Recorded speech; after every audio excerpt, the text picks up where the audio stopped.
शिव महापुराण यहाँ तक विष्णु पुराण करती है, स्कंद पुराण वर्णन करती है, कार्तिक खंड वर्णन करता है कि तुलसी का क्यारा गोल है, चौकोर है, षडाकार का है। उसका भी प्रमाण हमारे शास्त्र में लिखा हुआ है कि अगर तुलसी का कुंड गोल है तो वो ऐश्वर्य प्राप्त करता है, तुलसी का कुंड चौकोर है तो वंश की वृद्धि करता है, तुलसी का कुंडा अगर षडाकृति का है, 6 फलक वाला है तो वो घर में संपदा की वृद्धि करता है। ये तुलसी के कुंड का भी प्रमाण हमारे यहाँ शास्त्र में लिखा हुआ है कि कुंडा कैसा होना चाहिए, तुलसी के कुंड की आकृति कैसी होना चाहिए, तुलसी का कुंड होना कैसा चाहिए, उसका भी प्रमाण हमारे यहाँ स्कंद पुराण में लिखा हुआ है, विष्णु पुराण में लिखा हुआ है कि आपको क्या किस रूप में चाहिए। पर जगत है ना, दुनिया के आगे हाथ फैलाओ, जाकर निवेदन करो, यहाँ वाले बाबा के पास हो या वहाँ वाले बाबा के पास हो या उसके पास हो या उसके पास हो या जगत के पास जाओगे दुख पाओगे, रुपया खाएंगे, चूना लगाएंगे, धक्के मारकर निकाल देंगे, 2-4-8 दिन घुमाएंगे फिराएंगे, कल आना परसों आना नरसों आना, ऐसा करना वैसा करना, बस बाबा यही घुमाते रहेंगे और तुम्हारे धन का चूना लगाते रहेंगे। पर निवेदन है इनसे बचकर शिव की शरण में जाकर भगवान शास्त्र में जो लिखा है उसके अनुसार हम क्यों ना कर्म करें जिसका फल हम पा जाए, हम क्यों ना ऐसा कर्म करें जिसके फल को हम पा सकें, हम क्यों भ्रमित हुए। हमारे यहाँ तुलसी के कुंड का भी विधान है, गोल कुंडा है ऐश्वर्य देगा, चौकोर कुंडा है। आप लोग कई बार देखे होंगे किसी किसी के यहाँ चौकोर तुलसी का क्यारा होता है, कुंडा होता है, वो वंश बड़ा, षडाकृति का है, वो धन देता है, संपदा देता है। दोष हमारा है, हम तुलसी के कुंडे के नीचे शंकर जी को रख देते हैं, क्यों कि यहीं तुलसी जी को पानी चढ़ाएंगे, यहीं शंकर जी को चढ़ा देंगे, दोष। तुलसी के कुंड के नीचे हम सर्पदेव को रख देते हैं, नाग देवता रख देते हैं, पानी चढ़ाएंगे, पात्री रख देते हैं, नहीं, इसका दोष हम सबको स्वयं अगर गलती करते हैं तो स्वयं को कैसा कुंड हो। 7 तरह के कुंडों का व्याख्यान तुलसी के रूप में कहा गया है। पहला गोल, दूसरा चौकोर, तीसरा षडाकृति, चौथा त्रिवेणी, 3 कोने वाला कुंडा। शास्त्र कहता है जिसके मार्ग घर में टुकड़े हो रहे हो, घर विभाजन की ओर हो रहा हो, तो 3 कोण का कुंडा घर में रखकर पूजा करने पर परिवार एक हो जाता है। 5वां, गार्डन में बिना कुंडे का, बिना कुंड का जो तुलसी का पौधा रोपित होता है, बिना कुंड के एक बगीचा जैसा बो दिया जाता है, तुलसी तुलसी उत्पन्न हो जाती है। महाराज वहां पर संपदा तो रहती है पर चिंता बहुत रहती है, टेंशन बहुत रहती है। क्यों? घर के दरवाजे के बाहर इतनी सारी बगीचे में तुलसा कर दी, कोई निकल कर जा रहा था उसने थूक दिया, कोई निकल कर जा रहा था उसने पानी डाल दिया, कोई श्वान ने, कुत्ते ने, किसी ने, बिल्ली ने गंदगी कर दी, उसका दोष आपको लगेगा। इसलिए कुंड के अंदर तुलसा का वो धन तो देगा, जो तुमने बगीचे में तुलसा लगाई है, गार्डन तुलसा का करा, वो धन तो देगा, संपदा भी देगा, पर चिंता को बढ़ा देगा। 5 मारा। 6, तुलसी के कुंड को 3 धार पर लटका कर रखना। कई जगह पर आपने देखा होगा तुलसी का जो कुंडा होता है उसको 3 जो तार होते हैं, 3 जो चेन होती है उस पे लटकाया जाता है। महाराज विष्णु पुराण उसका भी व्याख्यान करते हैं। महाराज वहां व्यक्ति के कार्य उन्नति की सीढ़ी की ओर बढ़ जाते हैं। जैसे भोजन की थाली लग गई, भोजन तैयार हो गया, बस खाने बैठे हो और थाली खसक गई, समझ लेना कि तुलसी को अधर पर लटका कर रखा।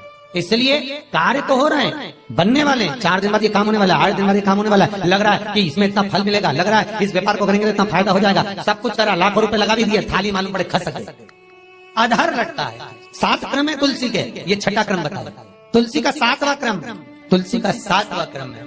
महाराज तुलसी का कुंडा जैसा घर के आंगन में है, तुलसी का कुंड जैसे घर के आंगन में विराज रहा है, ऐसा ही छोटा सा कुंड भगवान के लिए रोपित करें। प्रतिदिन भगवान की सेवा करते समय तुलसी का कुंड सम्मुख रखकर उसकी आराधना करना, फिर उस कुंड को वापिस बाहर ले जाकर रखना, फिर दूसरे दिन पूजन के समय पर कुंड को लाकर रखना। हम तो यहाँ तक कहते हैं विष्णु पुराण गर्ग संहिता कल्याण का तुलसी अंग यहाँ तक वर्णन करता है कि आप पूरे साल ये नहीं कर सकते तो कम से कम कार्तिक के महीने में भगवान के सामने तुलसी का छोटा कुंड, चौकोर वाला, गोल नहीं, चौकोर कुंड लाकर भगवान के सामने रखकर छोटा सा कुंड का पूजन कर भगवान के साथ उस कुंड को वापस बाहर विराजमान करें, फिर कल लेकर आए, फिर विराजमान करें। आप पूरे साल नहीं कर सकते तो 1 महीना, उसका फल 1000 गुना प्राप्त होता है।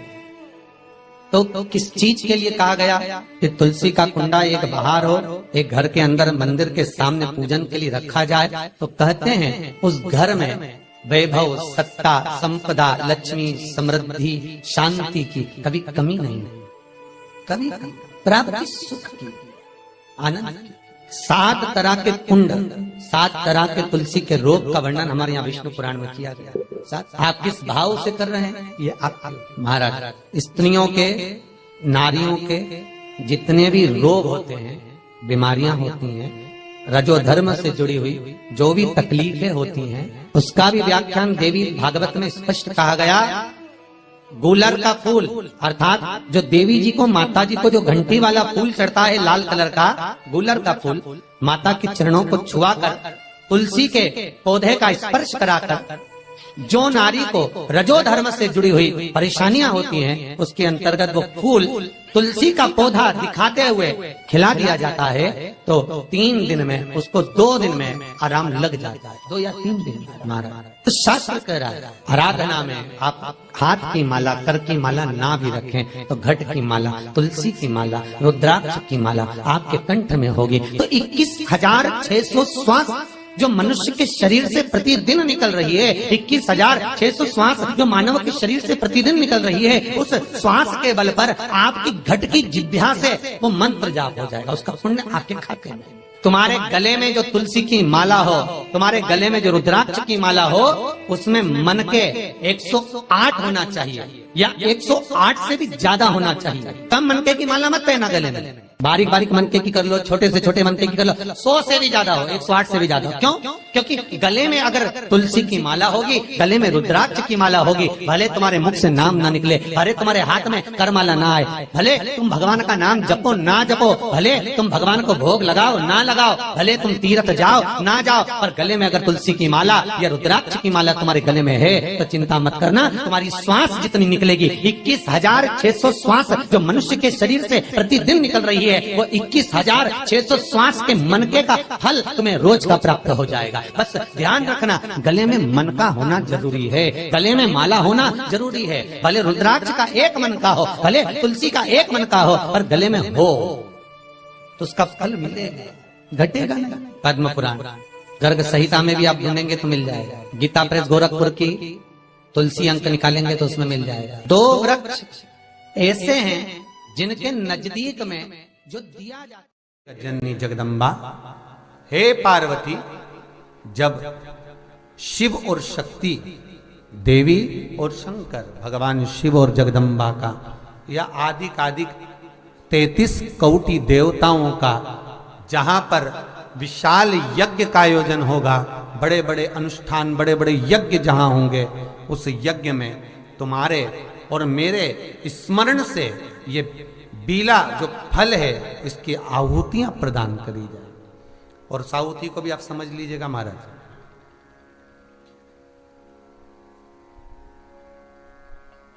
एक वो भी आप समझ लें कि जैसे अष्टमी तिथि या नौमी तिथि किसी भी महीने की, चाहे शुक्ल पक्ष की हो चाहे कृष्ण पक्ष की हो, अष्टमी और नौमी तिथि, ये 2 तिथियां ऐसी हैं, मान लो तुम्हारा पैसा तुमने किसी को दिया, 5 लाख, 4 लाख, 3 लाख, 10 लाख, 8 लाख, 2 लाख, 50,000, 25,000, 20,000, 40,000, और वो पैसा नहीं दे रहा आपको, आप हार गए कह के कर, फोन लगा कर, भैया दे दे रहे, परेशानी है, दे दे रहे भैया, हम तो परेशान हो गए, और हार गए, नहीं मिल रहा, बहुत परेशान। तो महाराज, किसी भी अष्टमी या नौमी तिथि के दिन आप मां जगतजननी जगदम्बा का शिव के साथ में, शिव शक्ति का स्मरण कर कर देवी के नाम की 9 आहुतियां, सूखे बीले की, मतलब बीला जो सूख चुका है, फल जो सूख चुका है, उसकी 9 आहुतियां अग्नि में शंकर और सती के नाम से, शंकर और शिव के नाम से समर्पित करें। और आखिरी आहुति जो समर्पित करें, उसमें थोड़ा सा भाग तिल का, और तिल भी काली नहीं चढ़ती उसमें, श्वेत तिल का भाग उसके साथ लगाकर समर्पित करें, और जिससे धन लेना है उसका नाम लेकर वो समर्पित करें महाराज, उसको सुध आएगी, और वो पैसा किसी भी हाल में आपके हाथ में थमाकर जाएगा ही, ये पक्का है। उसकी आहुतियां, हे जगतजननी, हे जगदम्बा, तेरा नेत्र बिंदु से जो प्रकट हुआ वृक्ष है बेलपत्र का, उस वृक्ष की एक एक जड़ हो, टहनी हो, डाली हो, फल हो, शूल हो, वो सब मुझे अंगीकार है, मुझे स्वीकार। काल भैरव भगवान का नाम उच्चारण करना, कैसा भी चर्म रोग हो, कैसी भी बीमारी शरीर की चमड़ी से जुड़ी हुई अगर हो गई है, काल भैरव भगवान का स्मरण फल देता। भैरव भगवान का नाम लेकर जल समर्पित कर कर, मां भैरवी का स्मरण कर कर, जल की धार का स्मरण, शिव शंकर, यह शिवलिंग है, ये जलाधारी है। जब जल चढ़ाएं, दक्षिण में खड़े होंगे, जहां पानी बहता है वो उत्तर में जाता है। शिव जी का जो पानी है वो बहकर कहां जाता है? उत्तर में। तो जहां से पानी बहता है उसके ठीक विपरीत में खड़े होकर, बैठकर आप शिव जी को यहां जल चढ़ाएं। ओम भैरवाय नमः, शिव भैरव का नाम लेकर जल समर्पित करें। मां भैरवी का नाम लेकर यहीं से जल की धार यहां चढ़े। जो जलाधारी है गोल चौकोर, जो भी जलाधारी आपके पास के मंदिर में, वहां भैरवी का, मां भैरवी का नाम लेकर, पहले बाबा का भैरव शिव का नाम लेकर यहां, और मां भैरवी का नाम लेकर यहां जल समर्पित करें। जो जल चढ़ता है उसी जल का प्रोक्षण अपने शरीर पर करें, या थोड़ा सा झेल कर लाकर उसको पूरे जहां जहां तकलीफ है पूरे शरीर में लगाना प्रारंभ करें। डॉक्टर की दवाई भी खाते रहें, इलाज भी कराते रहें, और साथ में ये बाबा भैरव का नाम भी लेते रहें, आराम लगेगा, होगा। शिव तत्व की प्राप्ति का सुख है। भगवान भैरवनाथ का स्मरण, लोग कहें कि कई लोग कहते हैं शंकर जी अलग हैं, भैरव अलग हैं, कोई कहता है शिव अलग हैं, भैरव अलग हैं, कोई कहता है जगत जननी दुर्गा अलग है, भैरवी अलग। ना ना ना ना, ये व्यर्थ की बातों में आप मत पड़िए। शिव महापुराण, हमारी बात पर भरोसा नहीं तो शिव महापुराण की कथा लेकर आओ, गीता प्रेस गोरखपुर की, और शिव महापुराण की कथा को हिंदी में अपने घर में रहकर जब फुर्सत मिले तब पढ़ो, तो आपको ज्ञात हो जाएगा कि भैरव अलग नहीं है, शंकर का एक रूप काल भैरव के रूप में प्रकट हुआ है। शिव ही भैरव और भैरव ही शिव। हनुमान जी कौन है? शिव का। हम हनुमान जी को अलग नहीं मान सकते। शंकर ही हनुमान है और हनुमान ही शंकर है, दोनों में कोई भेद नहीं। हम उसको अलग नहीं मान सकते।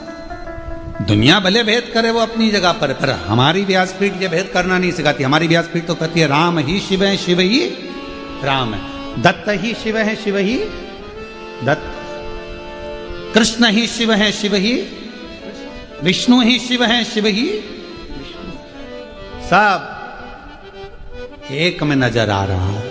और सारे तीर्थ धाम आपके चरणों में, हे भोलेनाथ प्रणाम आपके चरणों में। शिव के अंतर्गत सब समान,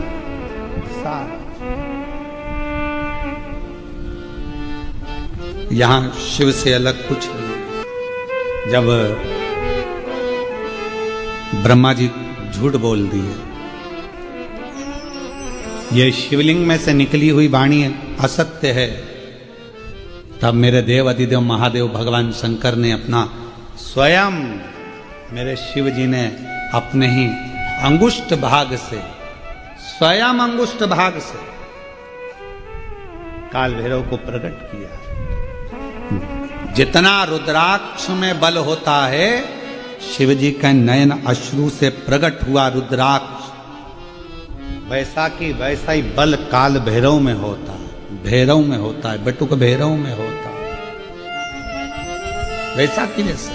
तमी के वृक्ष, बेलपत्र का वृक्ष, उसके नीचे की मिट्टी हो, उसके नीचे की रज हो, वो भी औषधि का कार्य करती है।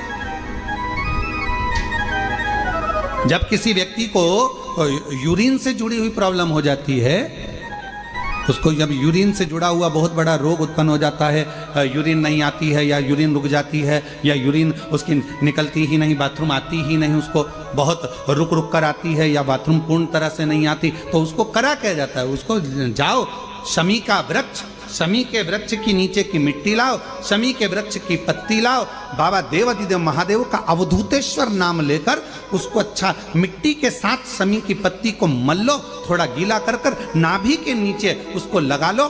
5 मिनट के अंदर अच्छे से कितनी भी यूरिन रुक रही हो पर यूरिन निकलना प्रारंभ हो जाती है, उसको किसी चीज की जरूरत नहीं पड़ती।